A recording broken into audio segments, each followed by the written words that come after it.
numéro de la Tribu des Assauts, l'émission qui donne chaque semaine la parole à une association locale du Mans ou de la Sarthe. Et aujourd'hui, je reçois l'association des narcotiques anonymes, représentée par Philippe, son trésorier, et Evelyne, représentant de l'association à la région Île-de-France. Bonjour.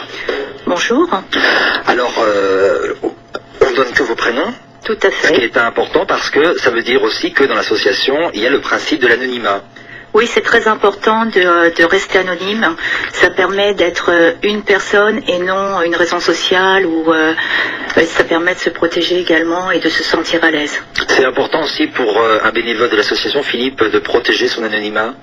Oui, pour plusieurs raisons. D'une part parce que nous risquons d'avoir des petits problèmes d'ego et que ça nous permet de terrasser ce vilain ego qui veut toujours sortir et être plus grand que... En fait, on dit qu'il faut toujours placer les principes au-dessus des personnalités, et ça c'est aussi ce qu'on recherche au travers de cet anonymat. Par ailleurs, vis-à-vis des narcotiques anonymes, il y a quelque chose d'un petit peu plus sensible que chez les alcooliques anonymes, simplement. Savoir qu'on peut parler de drogues qui sont illégales, illicites. Donc quelqu'un qui va vouloir venir chez nous pour partager, pour s'en sortir, aura peut-être peur d'être pisté par les stupes ou que sais-je. Donc le fait que cet anonymat soit particulièrement préservé et protégé est très important pour les gens qui nous rejoignent. Effectivement, on voit pourquoi c'est important. Justement, avant d'évoquer la création et les activités de l'association, est-ce qu'on peut préciser ce qu'il faut comprendre par narcotique ?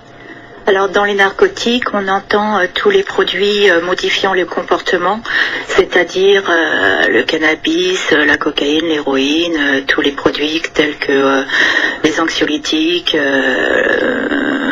j'en oublie certainement, Philippe, l'alcool, oui, très important, l'alcool, tous les produits modifiant le comportement. On va peut-être parler de l'origine de l'association, alors elle n'est pas d'aujourd'hui ? Non, du tout. Elle a été créée en 1953 aux États-Unis. Au départ, ça s'appelait... Vas-y Philippe pour la Addicts Anonymous. Les dépendants anonymes. Et comme ça faisait 2A, alors c'est devenu Narcotics Anonymous. Mais quand on se présente en américain dans une réunion, on dit I'm an addict, je suis dépendant. Ouais, c'est ce qu'on fait en français. Ici, c'est des réunions francophones, bien sûr. Donc ça s'est développé assez rapidement en France. Enfin, c'est arrivé dans les années 1980, si je me trompe pas. Oui, ça. Hein, et voilà, maintenant, on est implanté dans les plus grandes, dans pas mal de villes en France. Et donc récemment, là, depuis décembre 2011, nous sommes au Mans. Alors justement, pourquoi avoir créé une association au Mans sur les narcotiques anonymes ?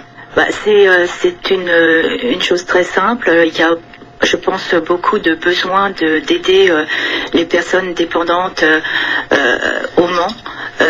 Nous avons les alcooliques anonymes. Pour ma part, j'en fais partie également du fait qu'il n'y avait pas de narcotiques anonymes.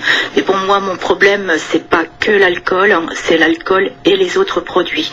Donc, avec deux amis, nous avons créé ce groupe qui permet de pouvoir nous réunir une fois par semaine pour pouvoir discuter et nous rétablir ensemble. Alors, comme l'association est récente, bien évidemment, votre participation à cette émission, c'est de vous faire connaître. Est-ce que c'est facile de se faire connaître, même s'il y a quand même aussi des associations qui existent et qui traitent de ces questions-là, comme les RESAT par exemple ? C'est un peu difficile. Mais bon, petit à petit, l'oiseau fait son nid. Donc on avance progressivement. On a déjà des retours. Nous avons accueilli deux nouveaux récemment. Donc ça avance.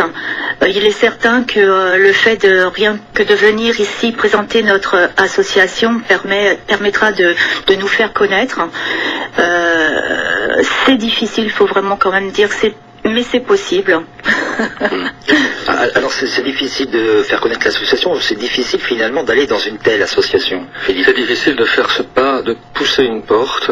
Il y a tout un poids de culpabilité. Il y a souvent aussi la personne a une pression extérieure de l'entourage, de son compagnon, de sa compagne, de son épouse, de son mari, du milieu professionnel, du milieu du travail, voire du juge avec les injonctions thérapeutiques. Donc il y a état de pression, il y a de la culpabilité, il y a aussi une dévalorisation. Quand on se rend compte qu'on est tombé dans le ruisseau, c'est jamais agréable de se l'avouer à soi-même, et puis voilà. Et on se dit que ça va être très très dur de le dire à d'autres personnes, alors qu'au contraire, c'est ce qui va nous sauver, c'est ce qui va nous permettre de déposer un fardeau trop lourd et d'être plus léger pour porter tout ça. Evelyne, le rôle de l'association, c'est surtout d'apporter de l'aide et de ne pas se sentir isolé? Complètement, c'est apporter de l'aide, de se soutenir mutuellement. D'autre part, nous avons un programme de rétablissement qui permet de mieux se connaître, justement pour rester abstinent, parce que le premier souci, c'est d'arrêter de consommer, mais le second souci, c'est dans le temps de ne pas reconsommer. Ce qui est la question aussi des alcooliques anonymes. Voilà, tout à fait. Nous sommes de toutes les façons sur le même programme de rétablissement. Nous employons les mêmes étapes, les mêmes traditions quasiment. On est vraiment affilié à cette association, mais c'est le même programme, mais pour les drogues. Alors c'est un programme en 12 étapes, c'est ça? Tout à fait. Absolument. Alors c'est quoi les 12 étapes? On va commencer par la première, non seulement parce que elle vient en première chronologiquement, mais surtout parce que c'est celle que chaque personne qui vient dans notre association va devoir retravailler chaque jour. Et s'il y en avait qu'une seule qui devait être travaillée, ce serait celle-là. C'est celle qui vraiment permet de poser le joint, de poser le rail, de poser la seringue, la shooteuse, ou le verre, ou peu importe, ou tout ça en même temps, ce qui est souvent le cas. C'est de se rendre compte qu'on est devenu dépendant. Et justement, autour de ce mot dépendant, il y a beaucoup à dire. Alors le mot n'est pas... Tu veux donner la première étape? Vas-y. La première étape de mémoire. Nous avons admis que nous étions impuissants devant la drogue et que nous avons perdu la maîtrise de nos vies. De nos vies, alors on dit aussi notre dépendance. Nous avons admis que nous sommes impuissants devant notre dépendance. C'est-à-dire que cette dépendance, elle est plus forte que nous. Après, on ne peut pas arrêter. Alors ça, c'est ça qui nous pose un problème. Après, on se rend compte que c'est toute notre vie qui a été dévastée par cette dépendance. Ça a pris des proportions terribles. Alors ça, c'est la première étape, c'est-à-dire reconnaître à un moment, être conscient qu'on est dépendant. Absolument. Et ça peut prendre un certain temps, cette question-là. Tout à fait. Puisque ce qui caractérise cette maladie, quelle que soit la drogue de choix, ça va être le déni. C'est un phénomène psychiatrique qui existe dans la dépendance. Alors déjà, la personne qui est dépendante va lutter contre elle-même parce qu'elle n'a pas envie de s'avouer l'image que j'ai déjà employée, qu'elle est dans le ruisseau. C'est pas facile.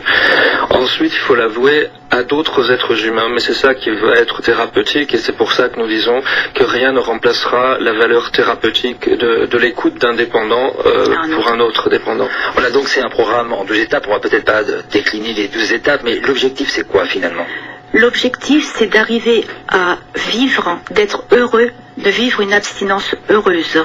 C'est-à-dire que c'est de vivre sans usage de produits externes.